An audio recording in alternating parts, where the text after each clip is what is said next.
What's up, everybody? Ryan Murphy checking in. I hope you're having a fantastic week. I wanted to just, what I was thinking about this morning was how when you're in the moment and you're really struggling and things are not going well, it's so hard to find the perspective to try to see the good in it, that struggle. You'll hear people, and I love listening to audiobooks, and I love listening to people that have been really successful because it's just like fuel for my brain to try to vault me into that next level. I love talking to people. That's why I love my job at ADP, because I get to talk to business owners who ultimately have taken massive risks, weathered some really tough times, and then seen the other side of it.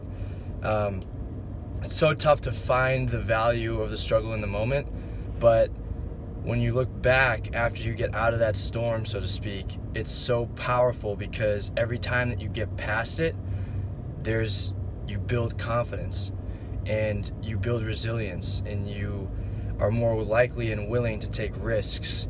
And all those things are the themes of the people that are at the very top, because at the end of the day, nobody's perfect. So the struggle for me, a couple of struggles that I'll share with you. Number one was in high school, being a dude that was just, it's not like I was getting, I wouldn't say the word bullied, but it was I wasn't an athletic kid. I really wasn't. And so being told, and I joke about it all the time, and it's funny now, but at the time it was awful. It was hey, being told that, hey, you have cankles, I was just ugh, that sucks. And then every time I would try to vault up and say, oh no, hey, I remember telling somebody, Pete Sugarbaker, I was like, hey, I'm gonna do this, so I started these self-help programs. I'm gonna do this Jump Souls program, and that's gonna fix it. And I was like, oh yeah, I'm gonna be able to dunk. And so we went to work. So the ridicule did cause me to take action, but then whenever that immediate action wouldn't lead to that result right away, which obviously it never does, I'd get so dejected and then just kind of retreat and be and maybe that's just not for me. Maybe whatever, I'm just not meant to do this or that. But I would always from retreating and then come back, and I think it was just instinct to say, come on, there's got to be more. I've got to be able to overcome this. It's something's got to be missing. And eventually what it led me to do was to go crazy. My senior year of high school, I finally got into the weight room for the first time and stopped just being embarrassed and accepting that I was stuck on unathletic. And it still took, I'm 28 now, it still took a decade, and it's still getting, there's still days where I do stuff and I'm like, oh God, that was awful, man. You're coaching people? What are you thinking about coaching people? How can you coach people? You don't even know what you're doing. You know what I mean? When I see some of the stuff that I do, and it's so the other piece was obviously pitching in college and taking that challenge on and struggling mightily with it. I check out, and I tell this to everybody, I joke, but I was the worst pitcher in Trinity baseball history.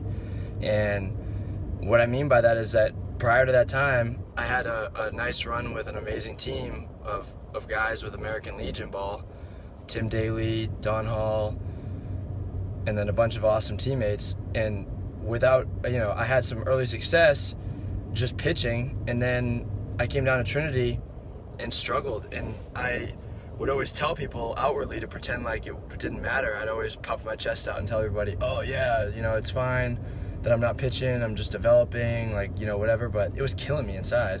It was absolutely killing me. It was oh, this is terrible. And when it finally came to fruition, and finally after 2 years of not even touching the field, working, and I wanted to quit plenty of days, finally got to the point where I got my first opportunity, my first outing, and it was in a blowout game, total garbage time opportunity, but I didn't care. I think I warmed up for probably 50 minutes in the bullpen, not really 50 minutes, that's an exaggeration, but I was sitting in there hammering, just throwing, because I was dude, this is my, this. I remember telling Alex Hers, he was like, hey, how you feeling? And I was nervous as shit. I was super nervous. He's like, how are you feeling? And I was like, dude, I was like, hey, I'm gonna make the most of this opportunity. This is my first and could be my last time pitching. I'm just gonna let it hang out. And I went out and threw up a 0 and didn't walk anybody, which was my struggle. My command was my struggle, and I remember coming off the field and going, whoa, that was awesome. Like, to me, that one inning was a massive victory. And so people will shit on it, and that's fine. I mean, that's their prerogative. They can. I don't try to pretend at all like I had an amazing career, because I certainly didn't. And so my thing and the why I'm so passionate about working with just people in general, but especially these young men and young athletes, is like, people need to understand and learn from me that it's not going to be this just linear ascension. And day by day, it's not like you wake up feeling great. It's not like you have, but you just got to keep going. And the easiest thing to keep going on is something you're passionate about. And if you don't set the bar really, really high, what do you have? I mean, what's the point? Like, what's the point of trying to pursue something that's not beyond your reach? If it's not beyond your grasp and it's not going to challenge you, like, that thing about the stuff in life where you really feel,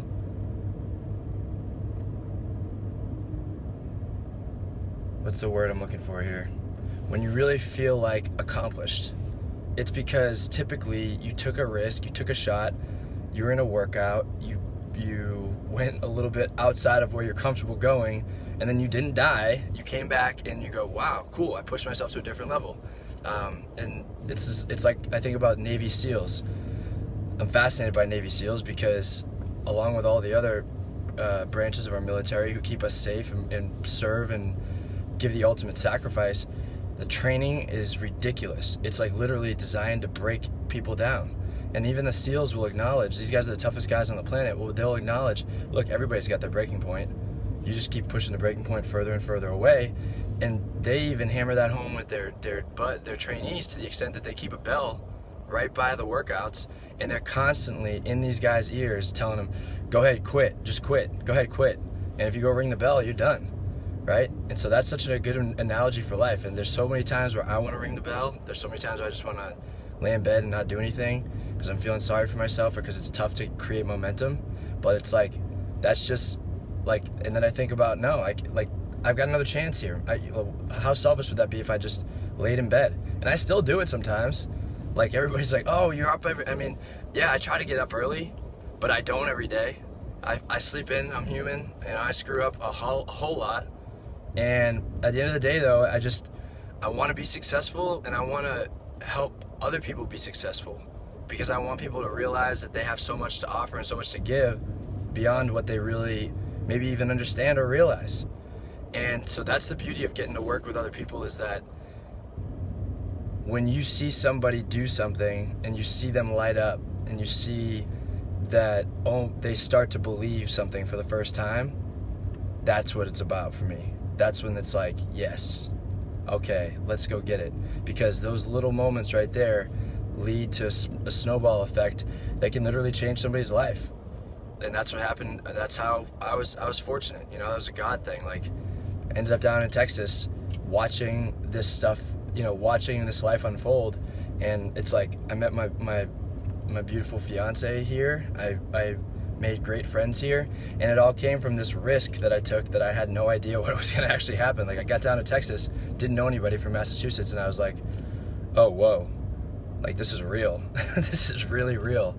And again, a lot of struggle, a lot of failure, but I wouldn't trade it for anything. So I'm learning like everybody's learning, and at the end of the day, you just wake up and appreciate the opportunity and go get it one more time. That's all we can do, right? So anybody watching who's going through some struggle, whatever, like, just keep going and lean on people. And at the end of the day, the thrust, if you keep repeating the thrust and you keep going after it, it does get easier to create momentum. And but it doesn't mean the failure is never going to pop back up, because obviously it's part of life. And then how you deal with it and how resilient you are is going to determine the quality of your life. Have a great Thursday. Appreciate you guys watching. Go get it.